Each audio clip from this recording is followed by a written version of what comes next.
What makes organic chemistry so complex is that the same chemical formula can actually be used for several different molecules with different properties. This type of isomerism is called constitutional isomers. Basically, compounds can have the same formula but different constitutions. They're connected differently. So a simple example of this, we could draw all possible constitutional isomers for molecules that match the formulas below. C2H6O. In this case, the simplest case, we could draw the two carbon atoms connected together, add hydrogens to each, and then add in an OH group at the end. Okay, in this case, we've got 8 valence electrons for all the central atoms, the carbons and the oxygen, and we've used up all the atoms in the formula. The oxygen here is actually acting as a spacer between a carbon and a hydrogen. Using this idea, we could also draw another structure where the oxygen is found between the two carbon atoms.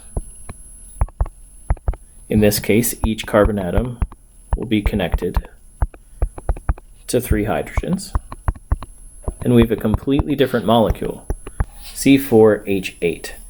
Again, we can draw 4 carbon atoms in a row. In this case, because it's C4H8, we'll add in our hydrogens, 2, 3, 4, 5, 6, 7, 8, and in this case, we have to add a double bond right here so that this carbon and this carbon each have 8 valence electrons. Alternatively, we can move the double bond to the center of the molecule. And again, fill in the hydrogens. So in this case, because the double bond moved, we have a different connectivity between the atoms. These are constitutional isomers. Another way to make up for the loss of the 2 hydrogen atoms here and here, we can make a ring. So if we connect the 4 carbon atoms in a square, add in our hydrogen atoms, we're going to end up with C4H8 again. We don't necessarily need to make a 4-membered ring either. We could also make a 3-membered ring where we have 3 carbons connected to each other with a 4th carbon coming off the top. We fill in all the hydrogens.